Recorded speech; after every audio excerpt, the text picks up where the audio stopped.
Selamat malam kepada sahabat-sahabat Kopdarins dimanapun Anda berada, dan Malam. selamat malam narasumber kita Ustadz Abdullah Fakih dengan titel di sini Said Agil Agil. Malam ini punya kita adik punya adik saya. malam ini kita akan ngaji bareng tentang pembahasan Imam Ghazali dan nuansa esoteris atau tasawuf dalam puasa. Seperti yang sudah dilihat sahabat-sahabat, ada PowerPoint yang sudah ditampilkan. Nanti kalau ada pertanyaan bisa ditulis di kolom komentar atau dicatat dulu setelah pembahasan dari narasumber. Sebelum dimulai, alangkah baiknya kita membuka pengajian pada malam hari ini dengan bacaan umul kitab. Semoga menjadi pengajian yang barokah manfaat. Amin Sila amin ya asrarul Allah. Fatihah.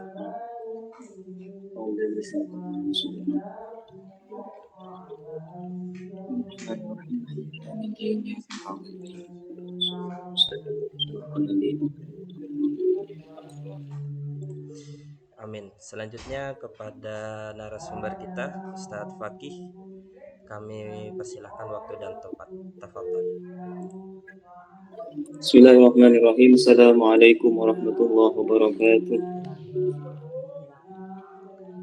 Alhamdulillahirabbil alamin wassalatu wassalamu ala asyrofil anbiya'i wal mursalin sayyidina Muhammadin sallallahu alaihi wasallam wa ala alihi wa sahbihi ajma'in, amma ba'du. Rabbi shrah li sadri wa yassir li amri wahlul 'uqdatam min lisani yafqahu qawli, amma ba'd. Para sahabat-sahabat Kopdarin yang saya hormati, alhamdulillah pada malam hari ini kita tetap diberi kesempatan dan kesehatan dalam rangka mengikuti kegiatan rutin Kopdar Institute season kedua. Kebetulan yang akan kita bahas pada malam hari ini adalah seputar Imam Al-Ghazali dan nuansa esoteris dalam puasa. Sebagaimana permintaannya, ada permintaan sekilas ingin membahas tentang sejarah atau mungkin biografi dari Al-Imam Al-Ghazali. Mungkin bisa dilanjut slide-nya Ustadz Zadi.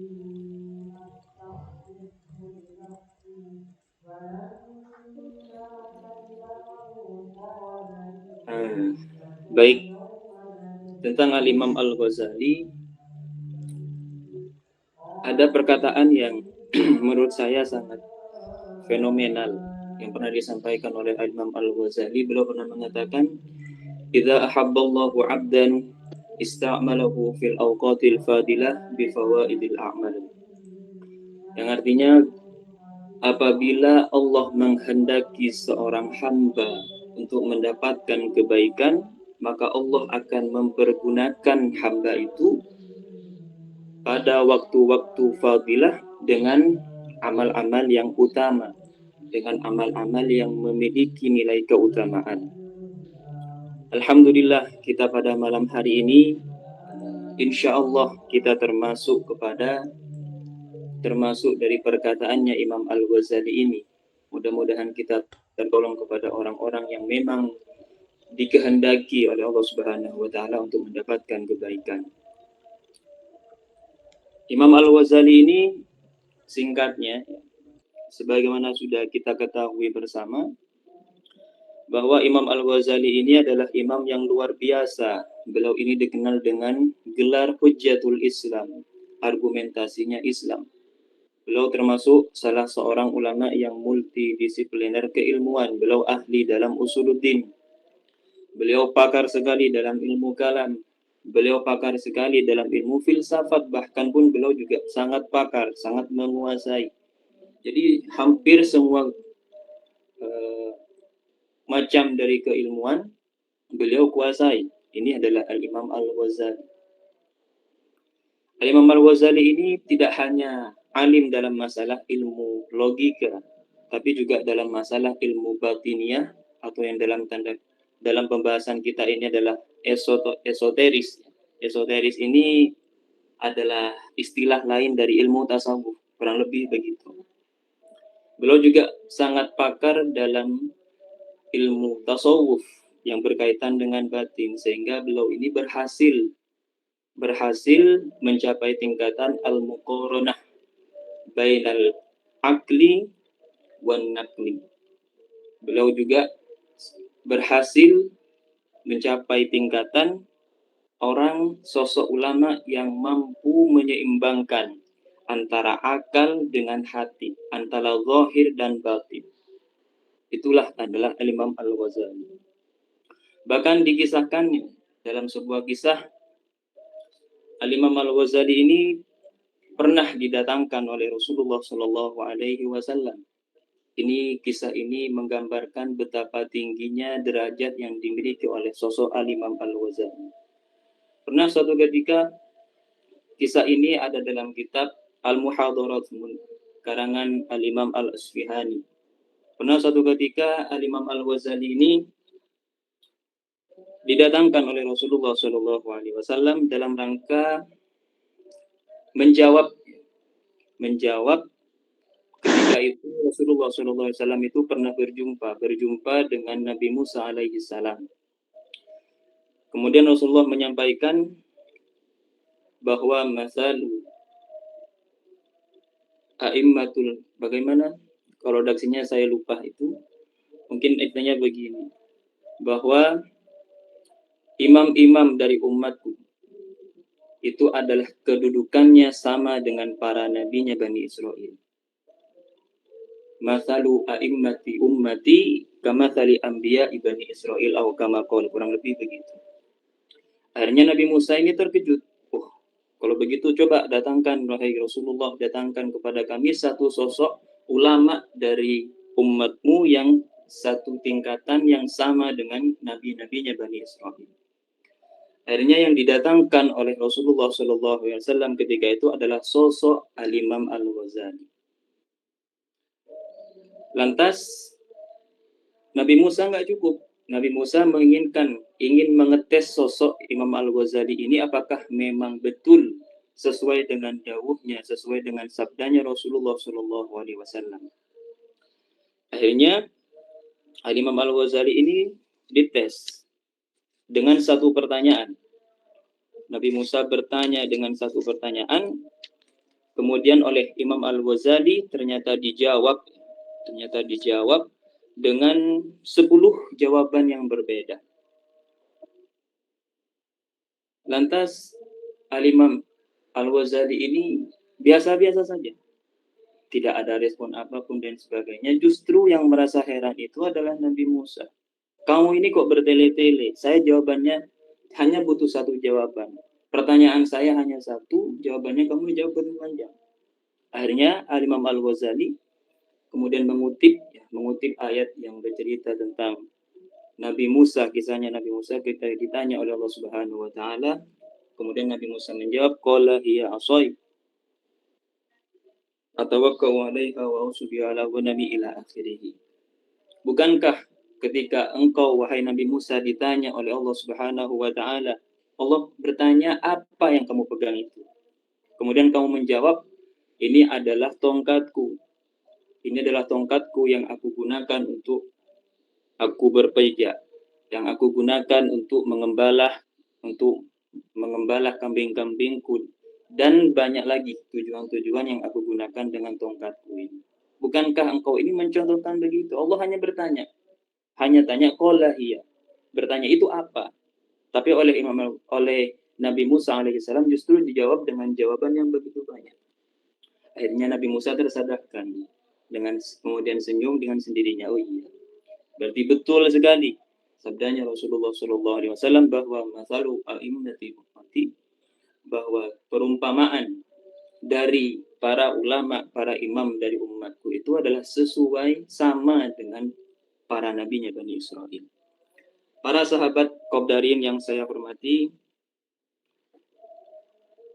Al-Imam Al-Ghazali ini lahir di kota At-Tusi.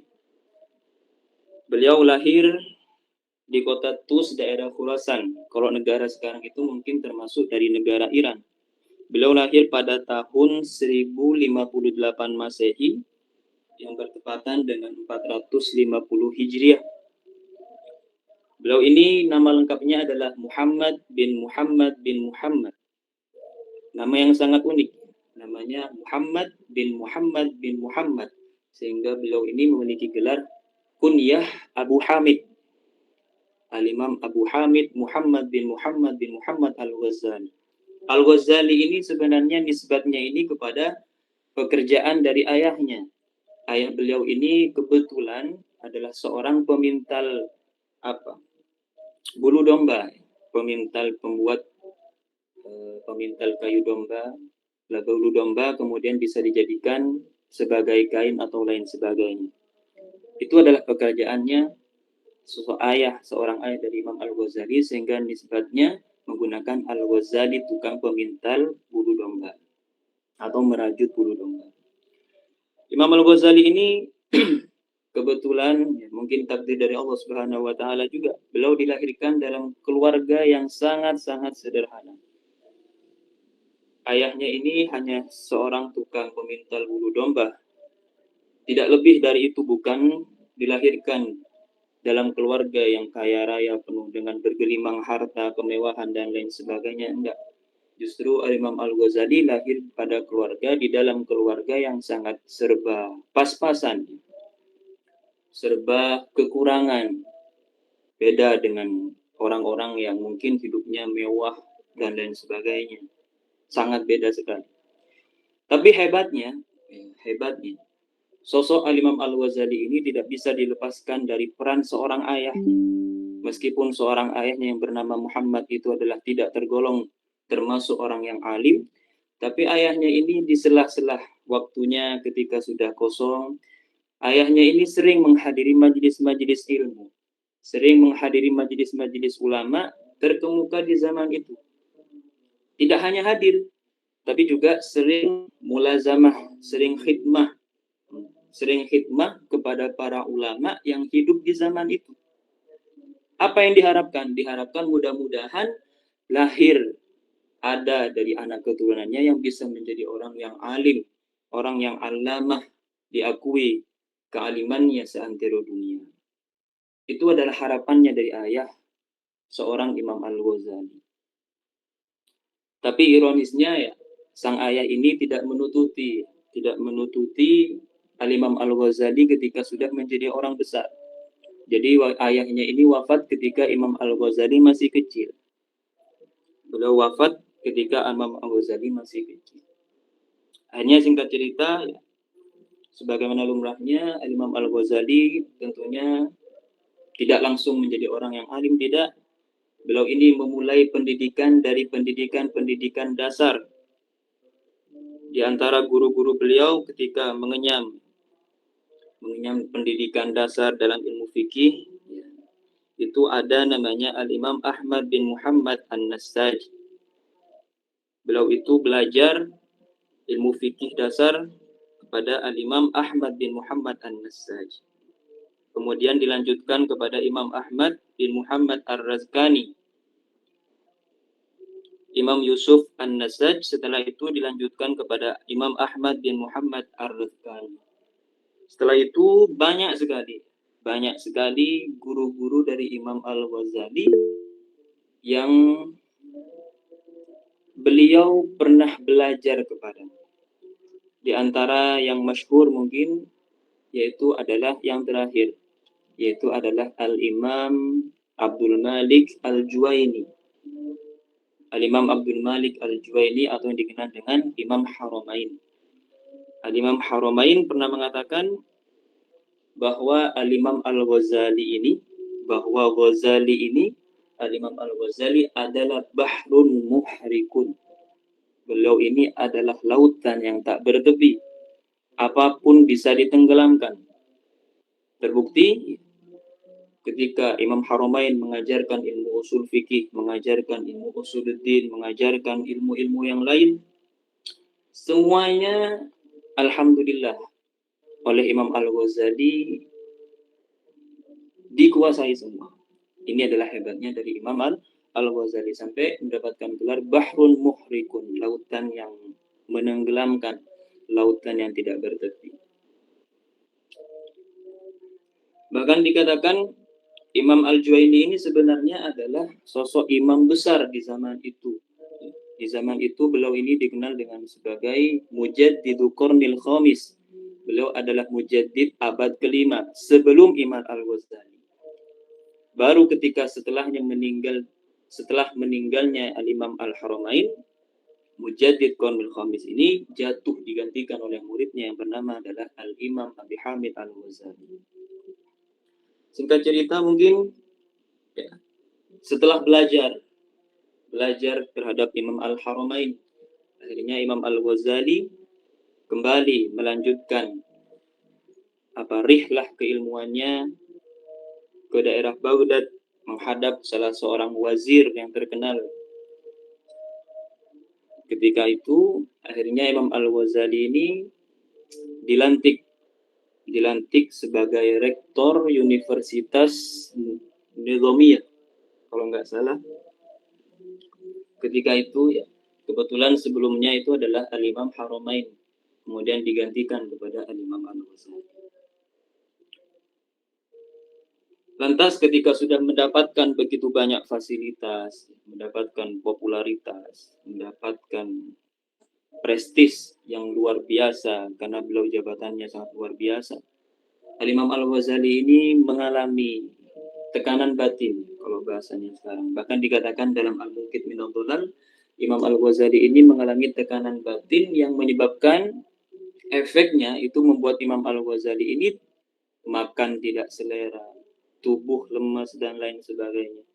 Ketika diperiksa ke dokter, ternyata dokter divonis nggak ada penyakit apapun. Ini adalah penyakit hati yang dialami oleh Al-Imam Al-Ghazali. Hanya secara spontan, Al-Imam Al-Ghazali ini tidak berpikir panjang, beliau rela melepaskan segala macam popularitasnya, beliau rela melepaskan segala hak prestisnya, semuanya beliau tinggalkan untuk menenangkan hati beliau. Ternyata ini bukan ilmu yang saya harapkan. Ternyata ini bukan tujuan yang bisa menenangkan hati. Sehingga ada perkataan yang masyhur ya, dari Al-Imam Al-Ghazali ketika itu. Ini sebenarnya akan ada di slide selanjutnya, tapi nggak apa-apa. Beliau mengatakan, "Talabnal ilma li ghairillah, fa'abal ilmu ayyakuna illa lillah. Fa'aba ayyakuna ilmu illa lillah." Talabnal ilma li ghairillah. Kami mencari ilmu ini bukan karena Allah Subhanahu wa taala. Padahal ilmu itu tidak akan pernah diperoleh kecuali mencarinya karena Allah Subhanahu wa ta'ala. Banyak orang menanyakan, bukankah orang yang berilmu itu banyak? Seperti contoh orang yang mungkin orientasinya bukan untuk Allah Subhanahu wa ta'ala, tapi sekarang dia menjadi profesor, dia menjadi orang yang cendekiawan dan lain sebagainya. Itu kan ilmunya kok ada. Padahal katanya ilmu itu baru bisa dicapai kalau niatnya adalah untuk Allah Subhanahu wa ta'ala. Hanya dijawab bahwa ilmu yang dimaksud ini adalah ilmu yang sejati, ilmu yang sesungguhnya, sesuai dengan sabda Rasulullah SAW, "Man izdada ilman wa lam yazdad hudan, lam yazdad minallahi illa bu'dan." Barang siapa yang bertambah ilmunya, tapi dia tambah sedikit mendapatkan hidayah, tidak bertambah, tidak memperoleh hidayah Allah Subhanahu wa taala, maka lam yazdad minallahi illa bu'dan, maka orang ini tidaklah bertambah kecuali tambah jauh dari Allah Subhanahu wa taala. Nauzubillahi min dzalik. Jadi yang dimaksud oleh Imam Al-Ghazali, ilmu di sini adalah ilmu yang melahirkan, ilmu yang dapat membuat kita semakin dekat kepada Allah Subhanahu wa taala, adalah ilmu yang selalu membimbing kita untuk mendapatkan hidayahnya Allah Subhanahu wa taala. Ini adalah ilmu yang dimaksud oleh Imam Al-Ghazali, sehingga bisa mendatangkan kepada pemiliknya ketenangan as-sakinah, ketenangan hati menghadapi apapun segala masalah, tenang dan sebagainya. Itu adalah ilmu yang dimaksud oleh Al-Imam Al-Ghazali. Sementara ilmu yang asalnya digunakan untuk mencari popularitas dan lain sebagainya, itu adalah ilmu yang menyebabkan diri kita tidak tenang.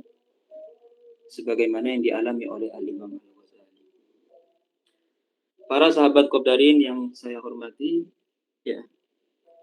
Jadi setelah beliau meninggalkan popularitasnya, beliau meninggalkan segala hak prestisnya, beliau meninggalkan semuanya untuk mencari ketenangan jiwa, akhirnya beliau rihlah.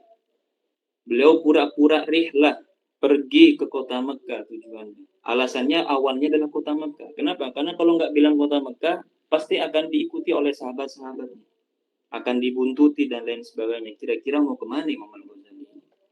Itu adalah tujuan alasan Imam Al-Ghazali pertama kali agar bisa terlepas dari jabatannya sebagai rektor Madrasah Nizamiyah ketika itu. Jadi pura-pura berangkat ke Mekah. Alasannya begitu. Tapi ternyata beliau ini tidak rihlah ke Mekah. Beliau rihlahnya ini ke mancanegara, macam-macam. Ya. Salah satunya adalah ketika beliau rihlahnya sampai ke kota Palestina Yerusalem. Kota Yerusalem ini adalah kota yang merupakan tempat yang sangat sakral sekali karena ada Baitul Muqaddas di situ. Al-Imam Al-Ghazali sempat rihlah di antara salah satu destinasi rihlahnya beliau ini adalah kota Yerusalem. Setelah sekian lama melewati kota-kota yang lain, rihlah, uzlah, khulwah dan lain sebagainya, akhirnya beliau itu salah satu destinasinya adalah kota Yerusalem, Baitul Maqdis itu. Sebelum Yerusalem, Imam Al-Ghazali sudah melewati beberapa destinasi. Berpindah dari satu masjid ke masjid yang lain. Bahkan beliau di masjid-masjid itu tugasnya sebagai marbot, sebagai tukang bersih-bersih begitu, bersih-bersih masjid dan lain sebagainya. Ada kisah menarik ya. Ada kisah menarik suatu ketika Imam Al-Ghazali ini tiba di suatu tempat, di suatu masjid, saya lupa nama daerahnya itu apa. Mungkin sahabat-sahabat Qaddarin ada yang ingat. Suatu ketika Imam Al-Ghazali ini ada di satu masjid, kalau nggak salah di daerah Baghdad ketika itu. Beliau ini khulwat menyamar sebagai marbot. Jadi semuanya sudah ditinggalkan, beliau berkhulwat dalam satu masjid. Tugasnya sehari-hari di samping riyadhah, di samping zikir kepada Allah, beliau juga bersih-bersih masjid. Suatu ketika ada sekelompok orang, ada halakoh kecil-kecilan mendiskusikan suatu permasalahan fikih. Suatu permasalahan fikih yang tidak ada satupun bisa jawab. Akhirnya ada salah seorang dari mereka yang mengutip perkataan Imam Al-Ghazali. Jadi ceritanya begitu. Ini mengatakan ada Imam Hujjatul Islam Al-Ghazali ini pernah mengatakan hukumnya begini. Akhirnya spontan seluruh orang yang ada pada halakoh itu mengatakan dia sepakat. Karena Imam Al-Ghazali itu adalah orang yang paling alim di zaman ini. Akhirnya langsung sepakat. Diskusi semacam ini didengar oleh Imam Al-Ghazali. Ketika itu sapu nyapu di depan di halaman di teras masjid itu nyapu. Ternyata Imam Al-Ghazali tidak sengaja mendengar namanya disebut dalam diskusi. Hanya muncul kegelisahan lagi dalam hatinya. Kok ada nama saya di sini? Kok ada yang menyebutkan nama saya? Saya terancam, ada orang yang mengenal saya dan lain sebagainya. Akhirnya Imam Al-Ghazali gara-gara hal itu langsung melanjutkan rihlahnya. Pindah lagi dari masjid itu dalam rangka untuk menenangkan hati. Tidak mau orangnya dikenal bahwa Imam Ghazali ternyata ada di situ yang sedang nyapu itu adalah Al-Imam Al-Ghazali rahimahullah. Tidak mau. Akhirnya tidak lama dari itu pindah lagi, melanjutkan rihlahnya ke tempat masjid-masjid yang lain.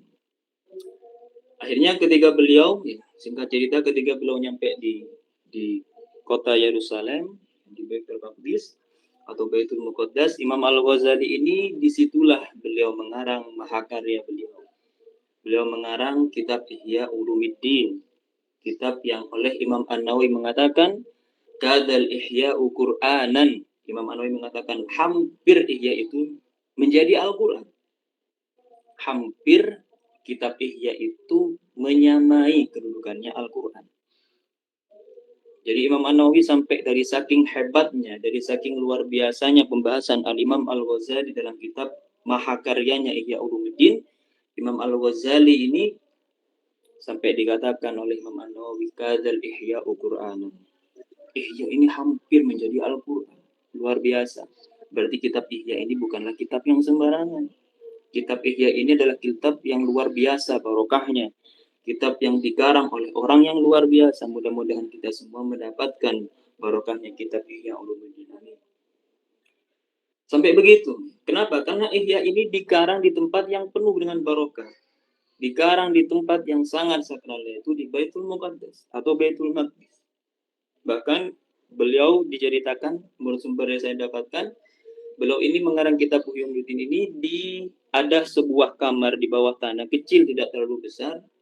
Di belakangnya Masjid Baitul Muqaddas atau Baitul Maqdis itu, di bawah tanah itu ada ruang kecil, ada kamar kecil. Disitulah Imam Al-Ghazali mengarang kitab Ihya Ulumuddin. Jadi Imam Al-Ghazali ini luar biasa sekali. Bahkan ba'dul ulama, ini ada dalam kitab Al-Manhajus Sawi. Ba'dul ulama mengatakan, katanya, seandainya Allah akan mengutus seorang nabi setelah Nabi Muhammad SAW, maka pilihannya pasti tertentu kepada Al-Imam Al-Ghazali. Dan mukjizat yang akan dimiliki oleh Imam Al-Ghazali itu adalah terletak pada kitabnya, yaitu kitab Ihya Ulumuddin. Bahkan Al-Imam Abul Hasan Asy-Syadzili mengatakan, jika seandainya ada orang yang memiliki hajat duniawiyah apapun, hajat yang sangat besar, hajat yang sangat darurat, hajat apapun yang dia inginkan, maka falyatawassal bil Imam Al-Ghazali, maka bisa bertawassul dengan sosok Imam Al-Ghazali. Ini adalah bukti bahwa Imam Al-Ghazali ini memiliki kedudukan yang luar biasa. Memiliki kedudukan yang sangat tinggi sekali. Kemudian singkat cerita dari setelah melewati semuanya itu, Al-Imam Al-Ghazali kembali setelah menyelesaikan masa uzlahnya kurang lebih 10 tahun. Beliau uzlah khulwah, mengasingkan diri dari popularitas, mengasingkan diri dari dunia realitas dan lain sebagainya. Al-Imam Al-Ghazali kembali ke kota kelahirannya, kemudian belajar di situ, nasrul ilmi di situ sampai beliau wafat. Beliau wafat yaitu tepatnya pada usia 55 tahun, 14 Jumadil Akhir tahun 505 Hijriah. Beliau adalah Al-Imam Al-Ghazali, imam yang kita banggakan. Mudah-mudahan kita seluruhnya mendapatkan barokah al-madad nadrah dari Imam Al-Ghazali. Amin amin ya rabbal alamin. Mungkin lanjut slide-nya, Al Ustaz.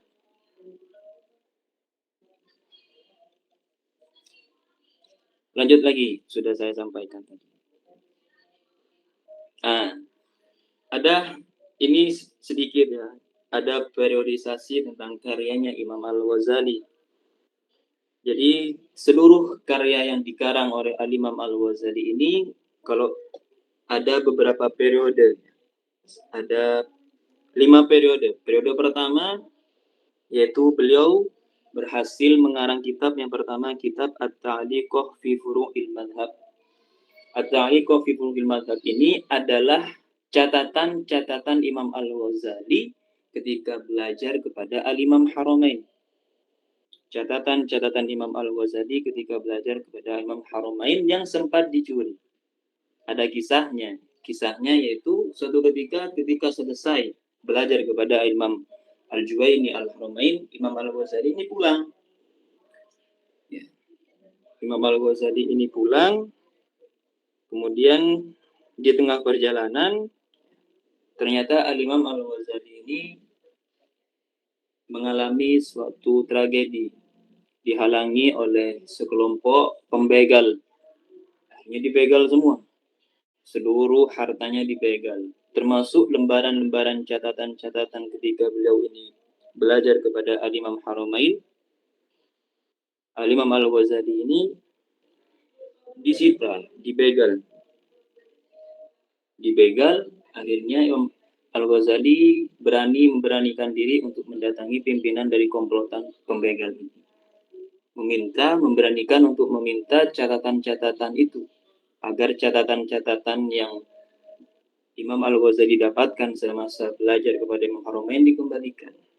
Kemudian ada riwayat mengatakan, sehingga mengatakan pimpinan ya, atau ketua dari komplotan ini mengatakan al-ilmu fis sudur la fis sudur.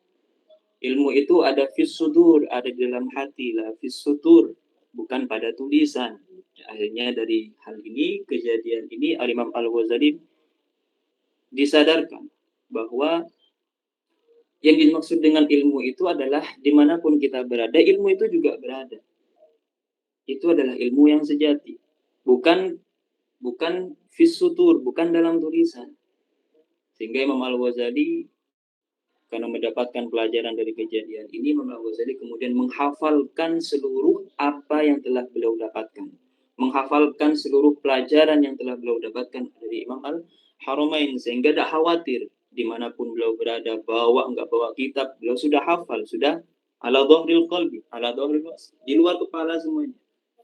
Jadi ceritanya ini adalah berasal dari itu. Nah, kemudian dikarang, dikumpulkan jadi satu, lahirlah kitab yang namanya At-Ta'liqah fi Furu'il Madhab.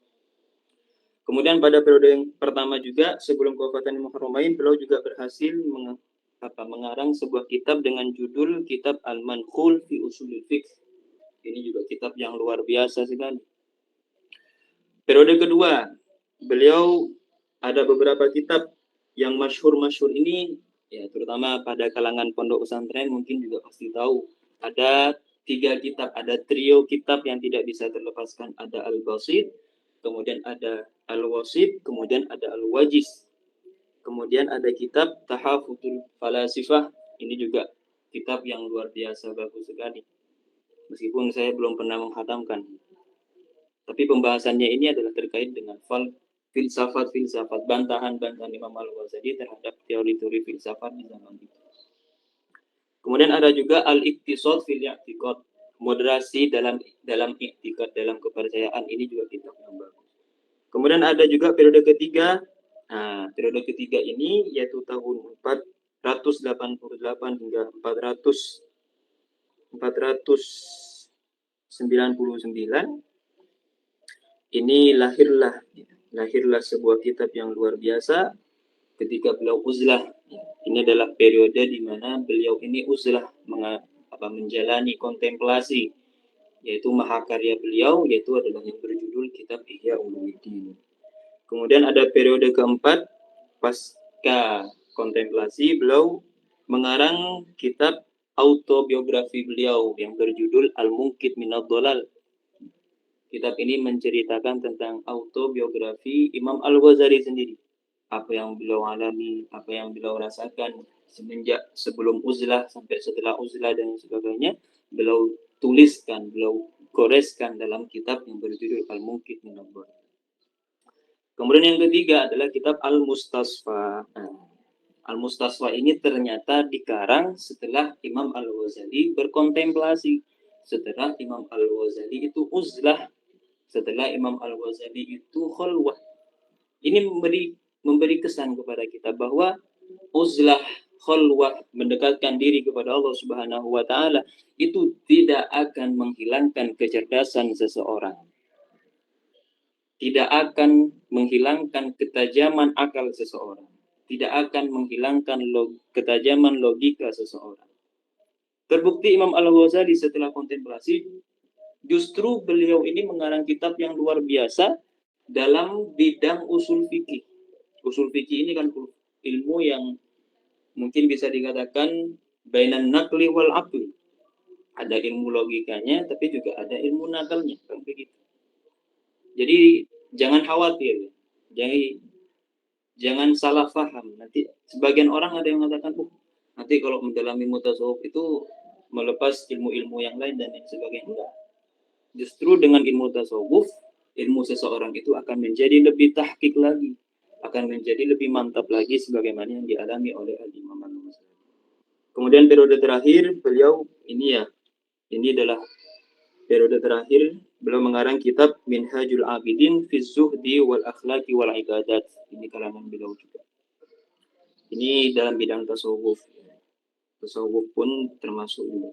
Kemudian yang kedua adalah kitab Iljamul Awam an Ilmil Kalam. Ini kitab terakhir ini dikarang beberapa hari sebelum wafatnya Imam Al-Ghazali. Jadi beliau ini sebelum wafatnya itu masih sempat mengarang ilmu kalam, kitab yang membahas ilmu kalam yang jelimet itu. Itu dari Imam Al-Ghazali. Cuma mungkin ya takdir minallah, takdir dari Allah Subhanahu wa taala. Imam Al-Ghazali ini dikatakan dalam sebuah riwayat beliau ini baru mendalami ilmu hadis itu ketika sudah hampir wafat. Bahkan ulama mengatakan seandainya Imam Al-Ghazali ini diberi waktu dalam jangka 1 bulan atau lebih, mungkin insya Allah Imam Al-Ghazali akan menguasai seluruh ilmu hadis. Beliau akan dikuasai semua. Seandainya beliau diberi umur panjang lebih sedikit. Mudah-mudahan Imam Al-Ghazali dirahmati oleh Allah Subhanahu wa taala. Amin. Mungkin dilanjut. Ini mungkin sampai di sini tentang masalah sejarah. Sejarahnya sampai di sini. Kita lanjut kepada nuansa esoteris dalam puasa versi Al-Imam Al-Ghazali. Dilanjut slide-nya.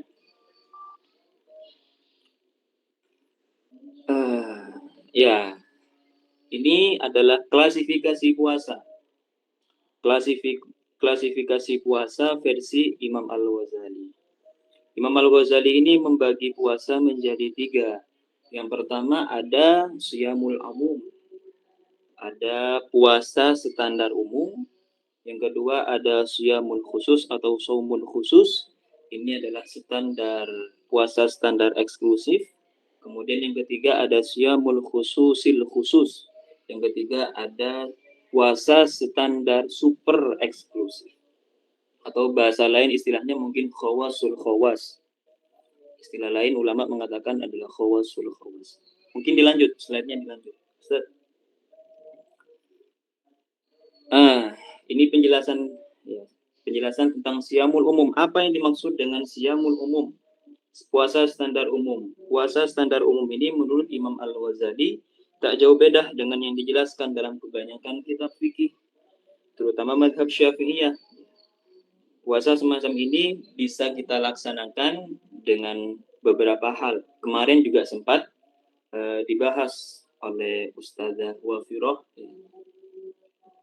dan juga dibahas oleh Al-Ustadz Lora Alif Saiful Arif, juga dibahas mengenai pembahasan standar atau ketentuan-ketentuan yang harus dilakukan, apa yang harus dihindari ketika berpuasa. Cuma ini kutipan langsung ya dalam kitab Ihya. Yang pertama adalah mengamati awal bulan Ramadan. Jadi kewajiban seorang muslim menurut Imam Al-Ghazali yang pertama adalah ikut andil, setidaknya mengamati awal bulan Ramadan itu kapan. Kemudian yang kedua adalah niat puasa Ramadan, tentunya harus dengan ketentuan tabi'atun niyah. Yang ketiga, tidak memasukkan atau menelan apapun dengan sengaja. Tidak memasukkan atau menelan apapun dengan sengaja ke dalam tubuh. Kemudian yang keempat, tidak melakukan jima atau istimna. Yang kelima, tidak melakukan hal lain yang dapat membatalkan puasa. Mungkin dilanjut.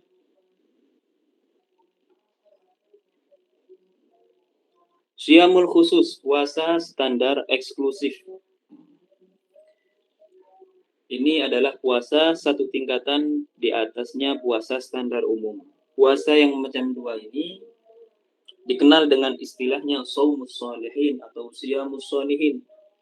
Jadi puasa standar eksklusif ini yang bisa melakukan itu adalah kaum sholihin.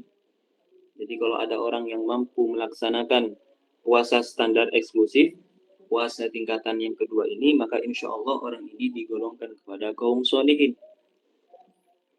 Apa puasa standar eksklusif ini? Yang pertama, bisa dicapai dengan yang pertama adalah menundukkan pandangan.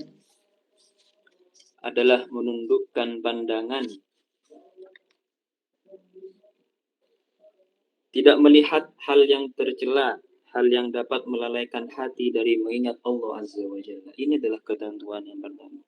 Rasulullah Shallallahu Alaihi Wasallam pernah bersabda, "Ma taraktu fin nasi ba'di fitnatan adharru 'ala rijali minan nisa."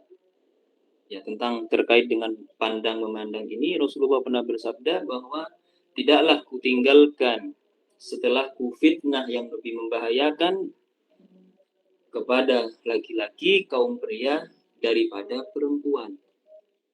Jadi fitnah terbesar yang akan dialami oleh kaum pria setelah pasca wafatnya Rasulullah sampai hari kiamat adalah sosok perempuan. Begitu juga sebaliknya. Perempuan pun begitu. Berarti fitnah yang akan menjadi fitnah terbesar, fitnah yang bisa menyebabkan seorang sosok kehilangan keimanannya, kehilangan kehormatannya, itu adalah perkara yang berkaitan dengan lawan jenis. Dan itu banyak sekali terjadi di zaman sekarang. Mudah-mudahan kita diselamatkan dari fitnah ini. Kemudian yang ketiga adalah tidak menyimak. Yang kedua adalah mengontrol dan menjaga lisan dari dusta, ghibah, dan sebagainya. Yang kedua adalah mengontrol dan menjaga lisan, nggak bohong, nggak suka bohong, nggak suka ghibah, nggak suka gosip. Hati-hati.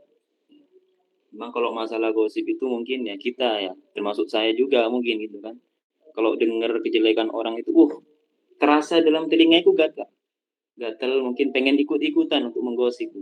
Kalau bahasa Inggris ketimurannya itu mungkin malapai. Mungkin sebagian orang ini mungkin ngerti bahasa malapai. Ditambahi, dibumbui gitu biar tambah sedap gitu kan. Allahumma shalli ala Muhammad. Jadi yang kedua ini adalah mengontrol dan menjaga lisan dari ghibah, agar tidak ghibah, agar tidak dusta dan lain sebagainya. Terkait dengan pembahasan ini ada sebuah kisah yang luar biasa menarik. Kisah ini dialami oleh salah seorang imam, salah seorang solihin yang bernama Luqman Al-Hakim. Imam Luqman Al-Hakim ini dari saking hebatnya beliau sampai termaktub di dalam Al-Quran, diabadikan dalam Al-Quran, surah Al-Luqman itu. Suatu ketika Imam Luqman Al-Hakim ini didatangi oleh salah seorang kaya raya, oleh salah seorang tokoh lah ketika itu. Didatangi, kemudian Imam Luqman Al-Hakim ini diberi seekor kambing. Kemudian orang yang ngasih ini bilang kepada Imam Luqman Al-Hakim, Luqman Al-Hakim, sembeli kambing ini, nanti kamu kasihkan ke saya bagian tubuh yang paling baik dari kambing ini.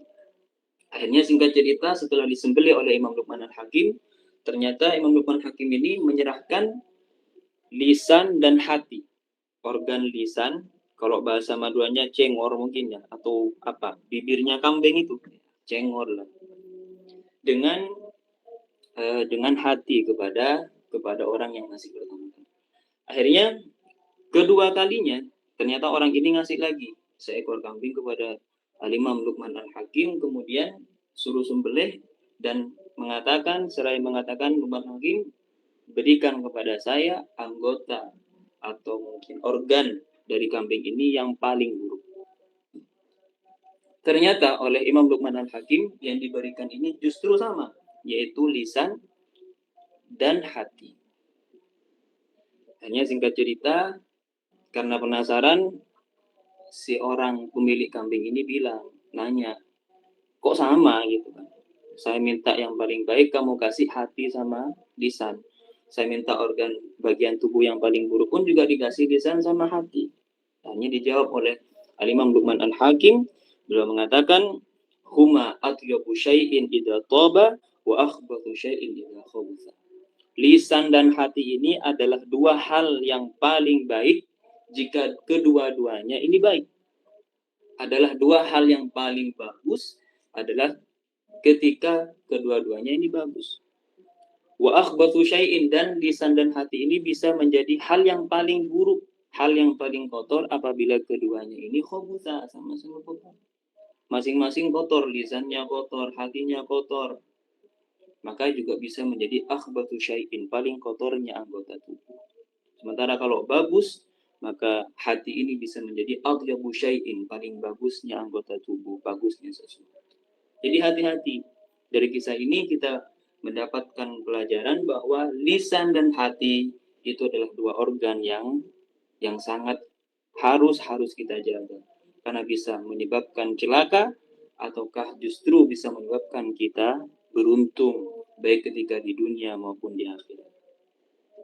Kemudian selanjutnya adalah tidak menyimak hal yang tidak disenangi, tidak sering nguping, tidak kepo, tidak nguping kalau ada hal-hal yang tidak disenangi dan lain sebagainya. Kemudian yang keempat, menjaga tubuh dari perbuatan dosa, menahan seluruh tubuh, tangan kita, kaki kita, kepala kita, mata kita, tidak kita gunakan untuk melihat hal-hal yang dilarang oleh Allah Subhanahu wa taala. Kaki kita tidak digunakan berjalan untuk melakukan hal-hal yang dilarang oleh Allah Subhanahu wa taala dan lain sebagainya. Kemudian tidak kekenyangan ketika berbuka puasa. Nah, ini yang banyak mengalami nih. Hati-hati ya. Jadi kalau buka puasa, jangan berbuka puasa dalam rangka balas dendam. Jangan. Jangan berbuka puasa dalam rangka jamak takhir. Jangan. Berbukalah sesuai dengan kebutuhan. Jangan sampai kekenyangan. Jangan sampai kekenyangan atau bahkan menyebabkan sakit perut dan lain sebagainya. Sehingga tidak terawih. Sehingga macam-macam. Naudzubillahi min dzalik. Kemudian yang selanjutnya adalah hati merasa gelisah, khawatir, dan penuh harap setelah berbuka puasa. Jadi yang terakhir, yang keenam, ketika setelah berbuka puasa selesai, hati kita masih gelisah. Ya Allah, apakah puasa saya ini diterima atau tidak?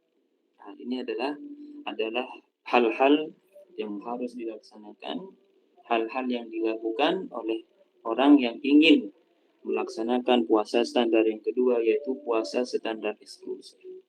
Dilanjut, Ustaz. Slide yang terakhir yaitu adalah puasa standar super eksklusif, khususul khusus, super eksklusif atau istilah lainnya khawasul khawas.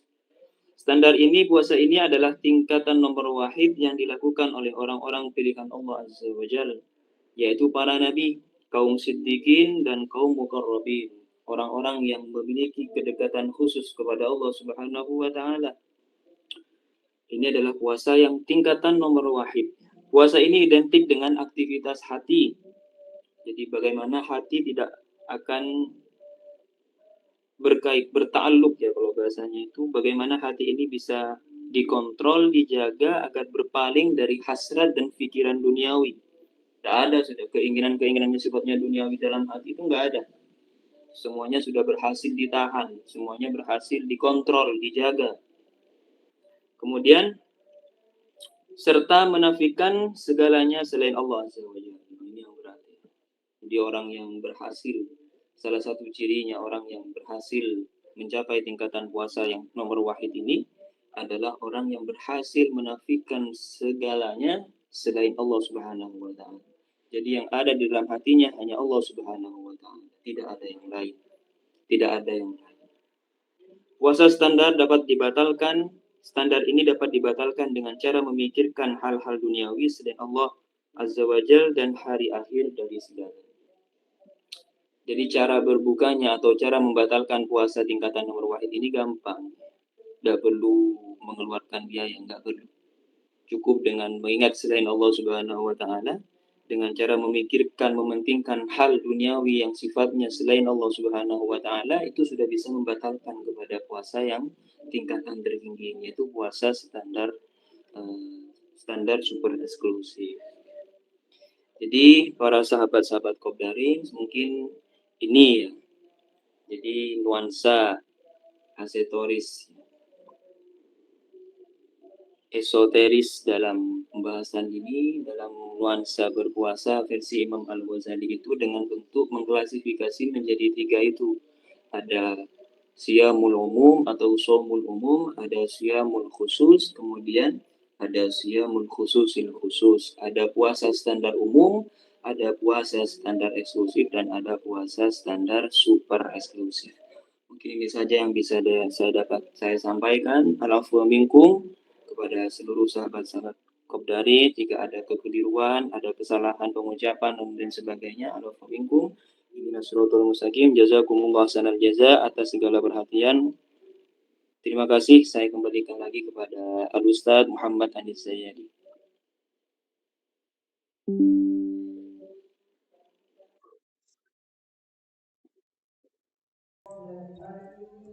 Terima kasih kami sampaikan kepada Ustadz Fakih. Selanjutnya kami persilahkan kepada sahabat-sahabat. Suara saya terdengar nggih?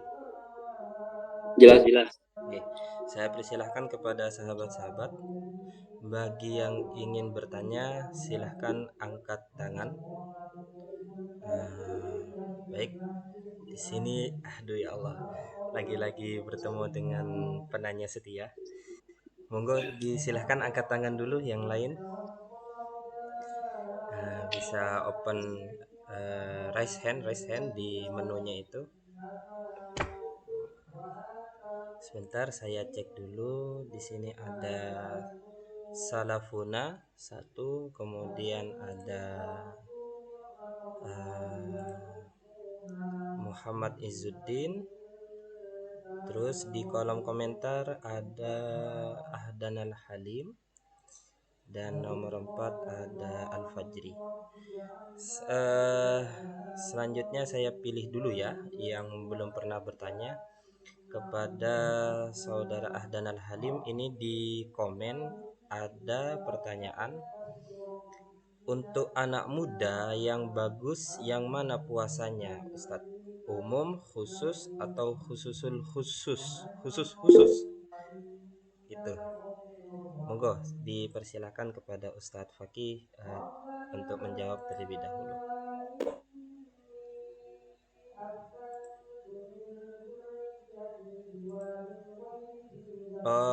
Ustadz Fakih boleh di unmute dulu. Cek tes. Bagus. Terima kasih Ustadz. Ya, terima kasih kepada Kang Halim ya. Pertanyaan dari Kang Halim, bagaimana yang cocok, yang bagus untuk kalangan muda? Tentunya sesuai dengan tingkatan. Sesuai dengan tingkatan dalam artian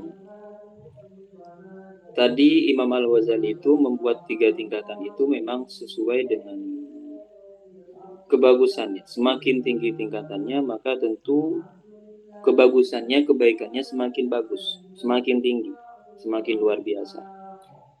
Untuk kaum muda, ya, bagi kaum muda yang mampu melaksanakan puasa standar umum, maka laksanakan.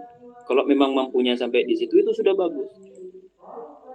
Tapi kalau ternyata ada yang lebih mampu lagi, ada lagi yang ternyata lebih mampu lagi untuk meningkatkan kadar puasanya menjadi standar eksklusif, kalau bahasanya yang kedua itu tentunya juga lebih bagus.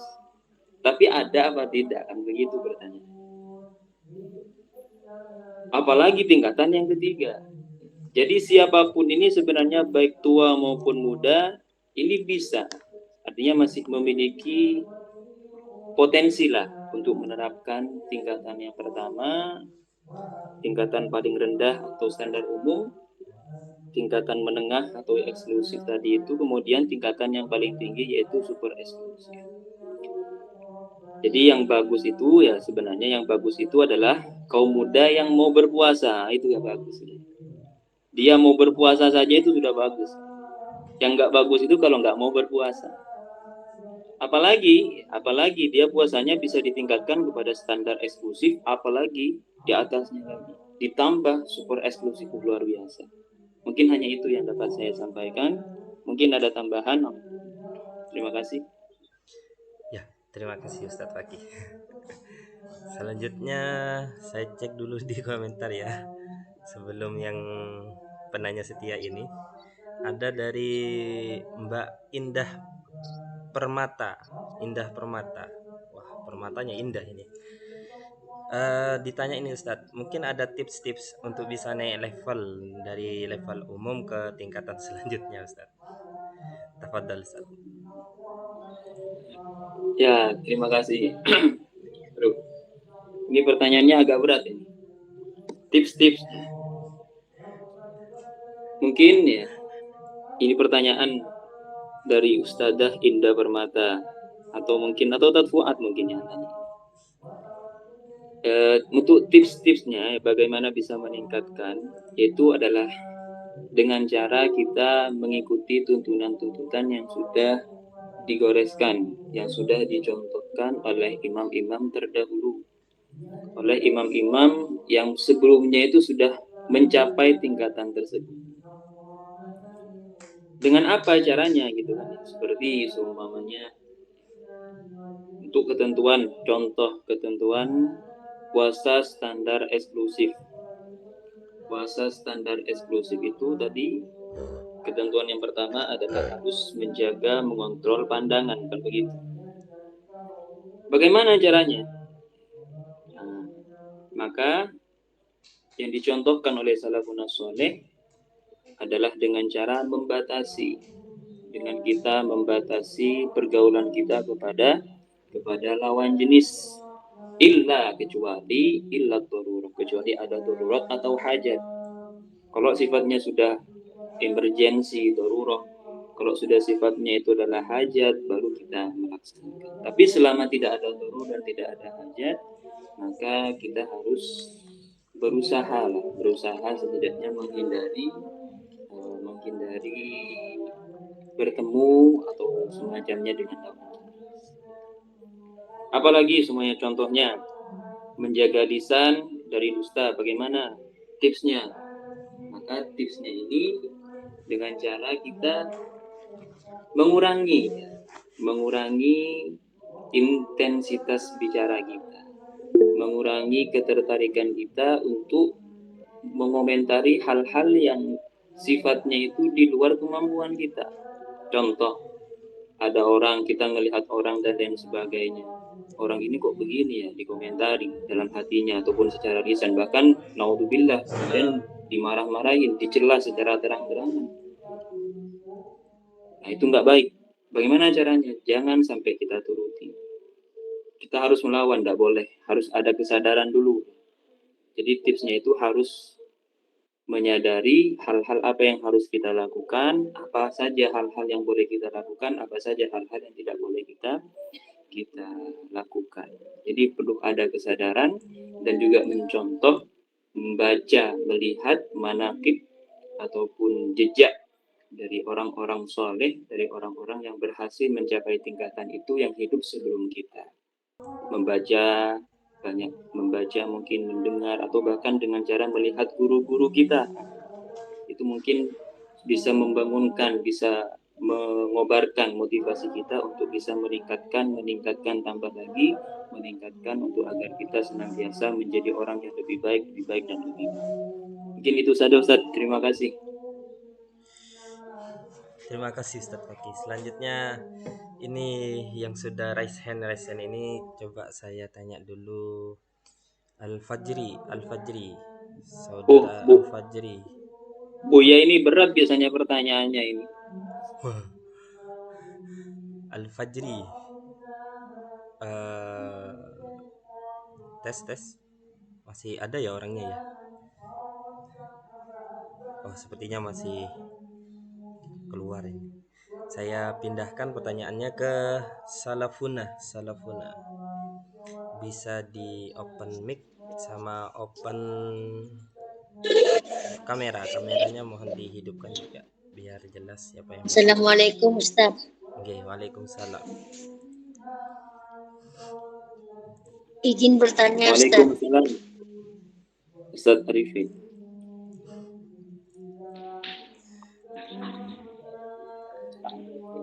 Kapan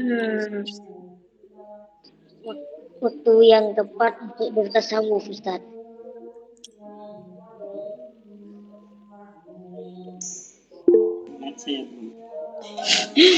Ingat saya belum kawin Ustaz. Dan mohon penjelasannya Ustaz. Assalamualaikum Ustaz. Waalaikumsalam.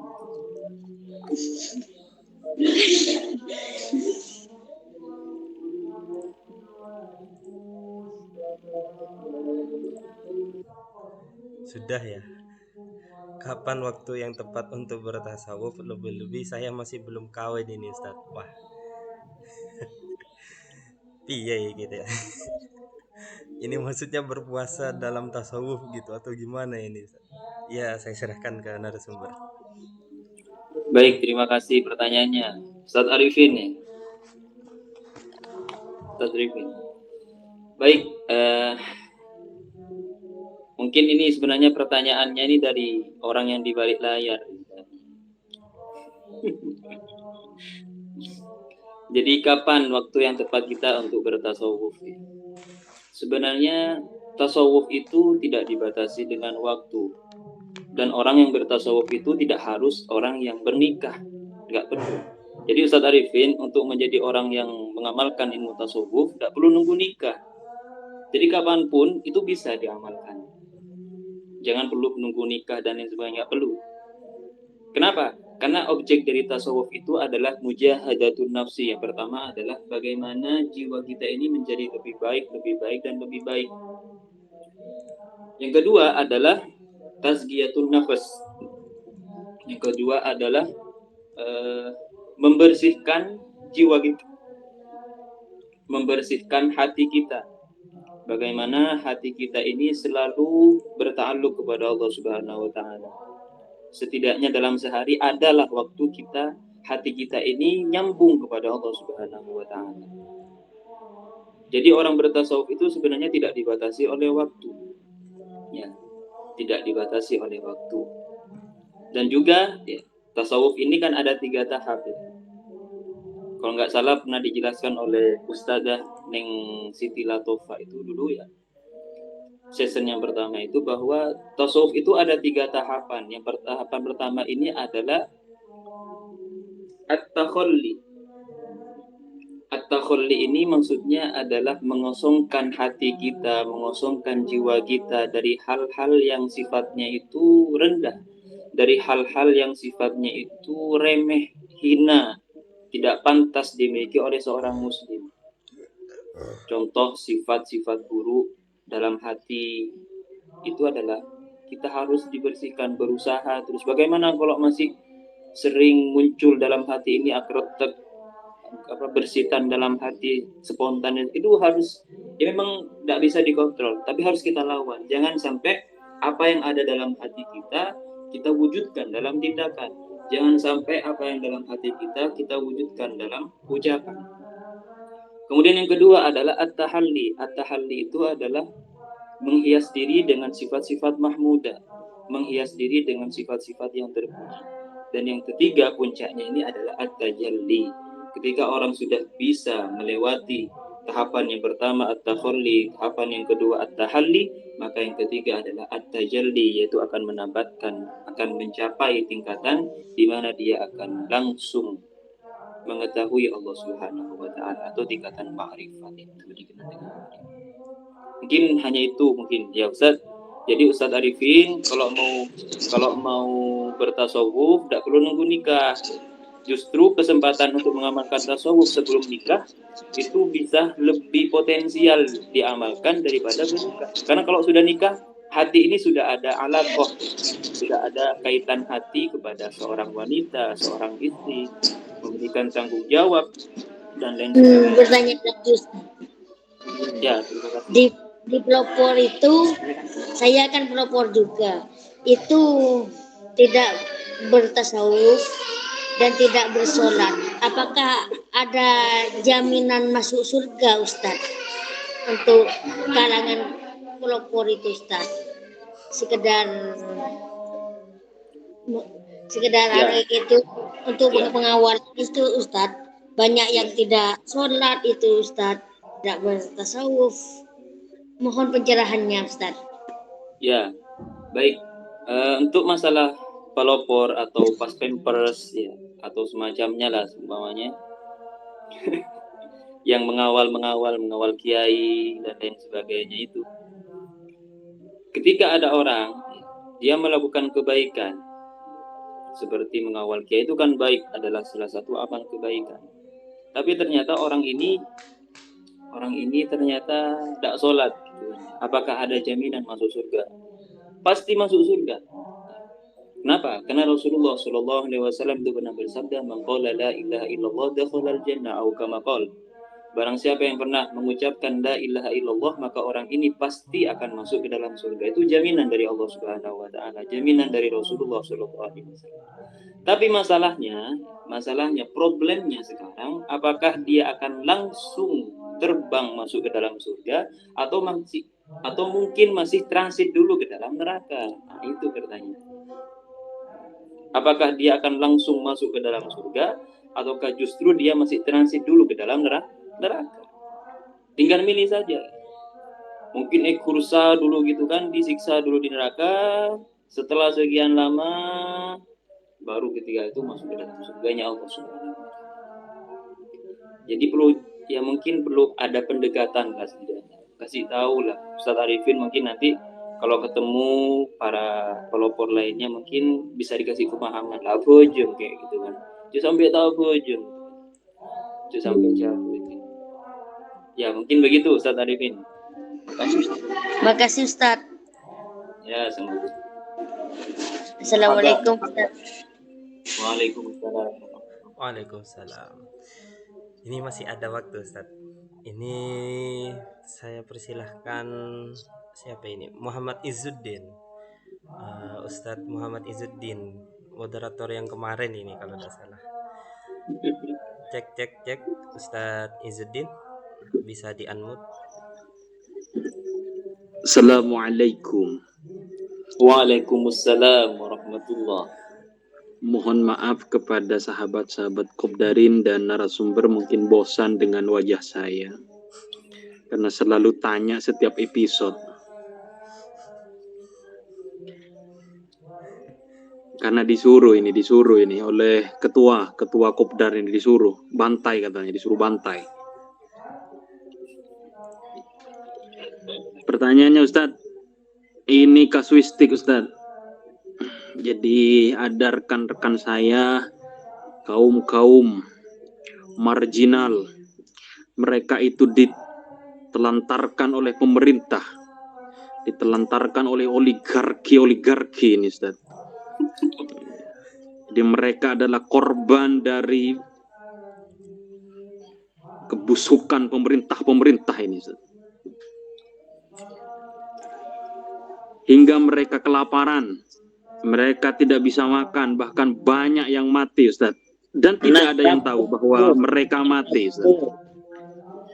Jadi pertanyaan seperti ini Ustaz, mereka yang ada itu sekarang Ustaz, teman-teman yang miskin, teman-teman yang ada di kaum marginal, yang terpinggir itu sekarang puasa Ustaz.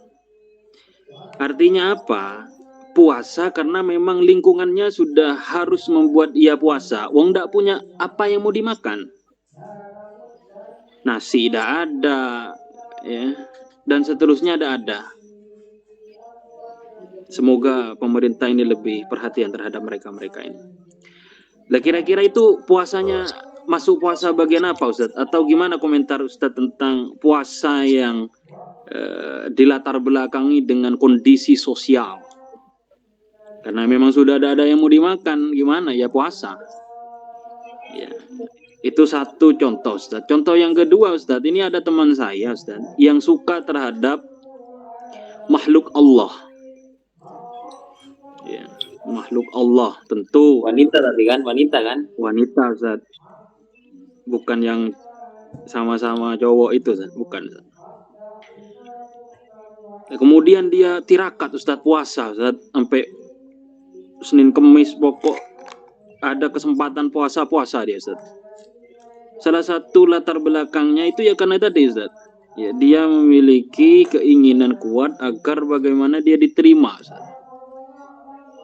Ya, jadi kira-kira ini masuk yang mana Ustaz? Atau komentarnya lah Ustaz tentang dua puasa yang tadi Ustaz. Terima kasih. Assalamualaikum. Waalaikumsalam.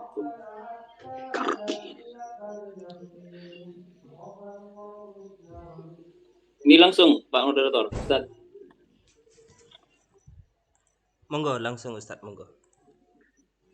Bismillahirrahmanirrahim. Pertanyaan yang pertama tentang bagaimana hukum puasa ya. Hukum puasa kaum marginal, yang termarginalkan atau yang terasingkan Jadi puasanya itu memang didesak oleh latar belakang sosial ketika itu ya mungkin. Bagaimana hukumnya? Maka jawabannya adalah tergantung kepada niatnya. Karena tujuan adanya niat itu adalah untuk tafrik, adalah untuk membedakan mana yang dia lakukan adalah untuk sebagai wujud ibadah dia kepada Tuhannya, kepada penciptanya, dengan perbuatan yang sifatnya itu memang mungkin tidak bernilai ibadah. Dia melakukannya mungkin karena keterdesakan kondisi, seumpamanya begitu.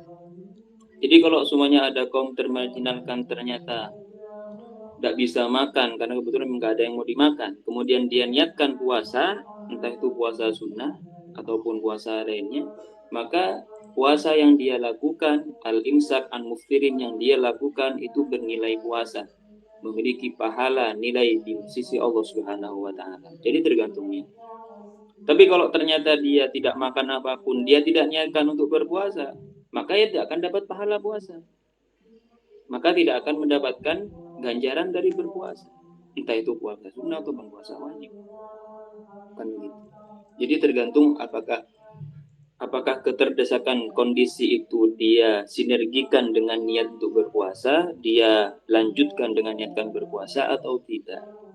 Jadi butuh ya, tetap yang namanya ibadah tidak bisa dilepaskan dari yang namanya niat. Innamal a'malu binniyat.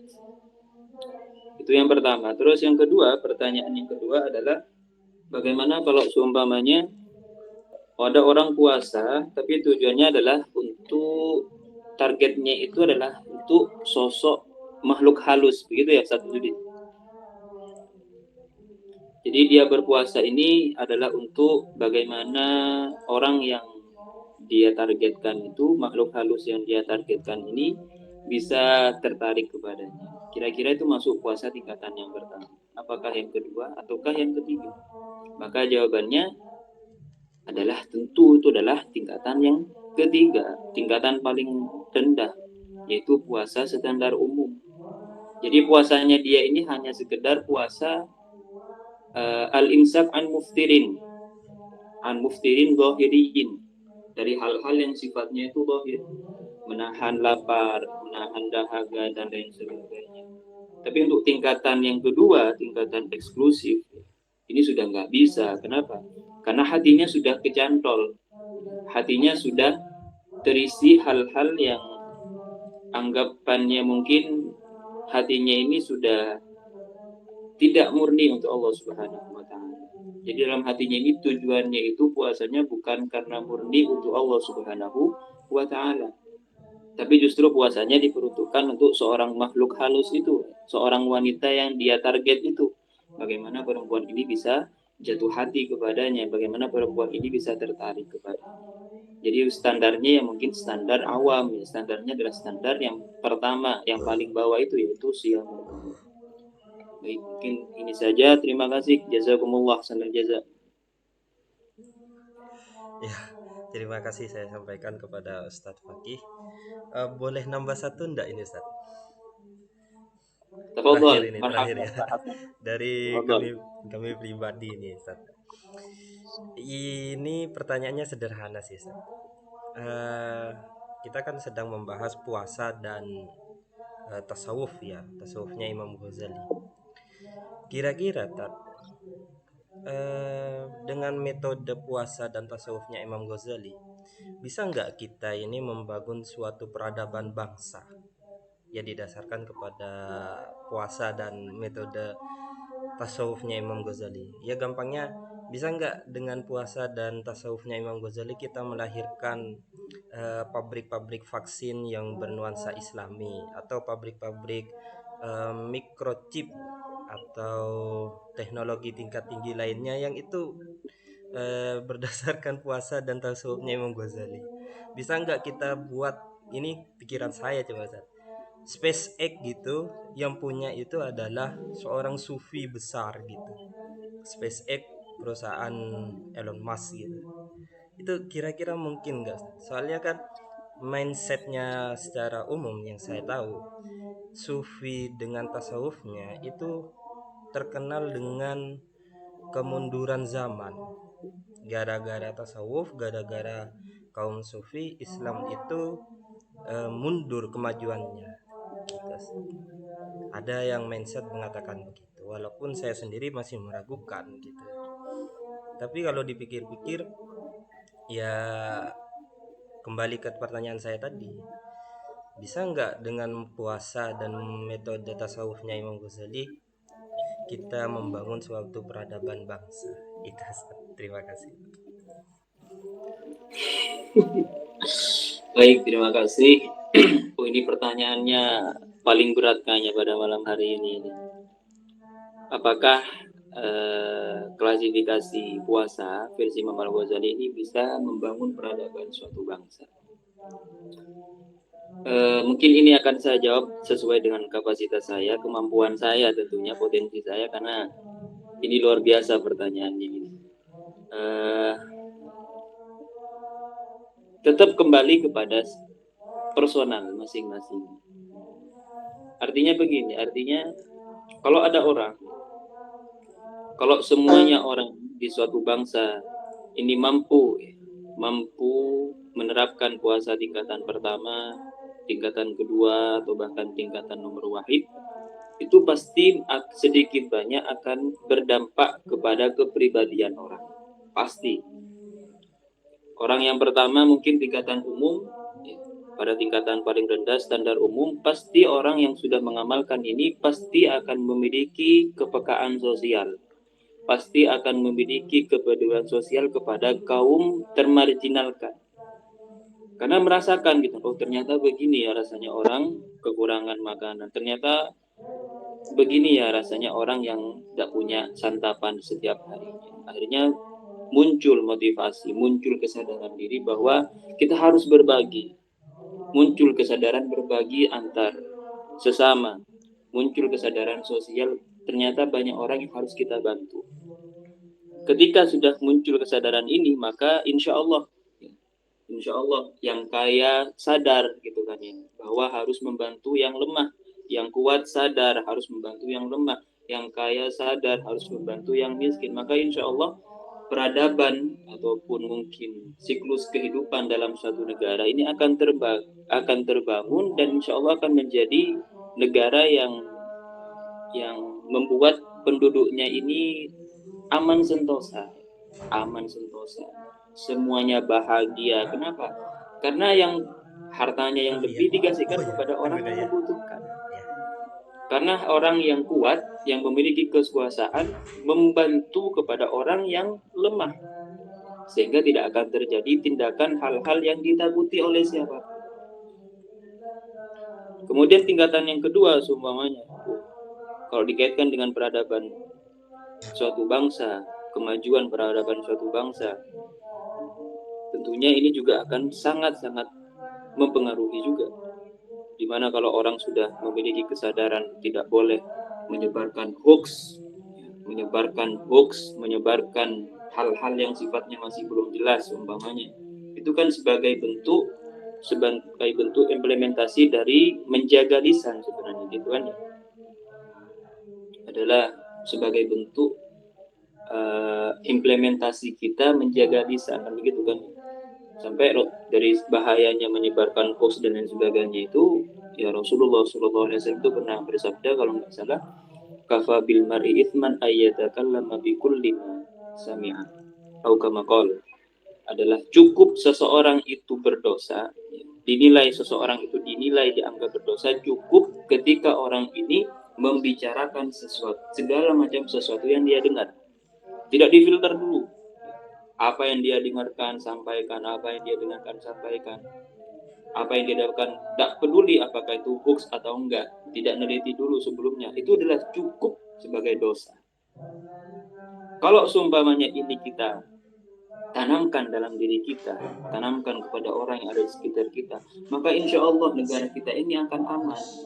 Solidaritasnya antar sesama penduduk, sesama warga suatu negara itu akan semakin kuat.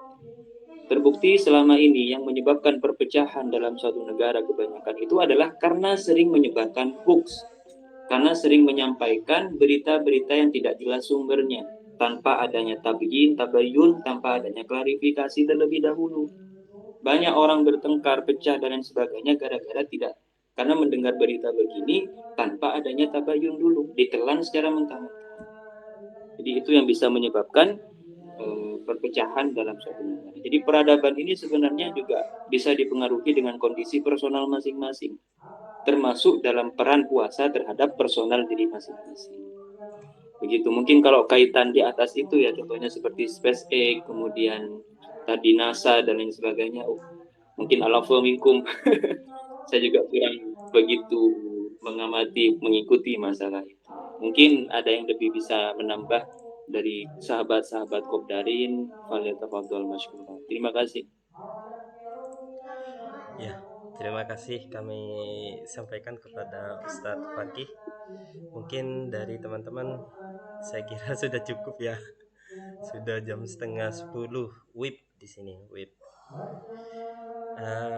Selanjutnya kita tutup pengajian pada malam hari ini, pengajian Kopdarin pada malam hari ini.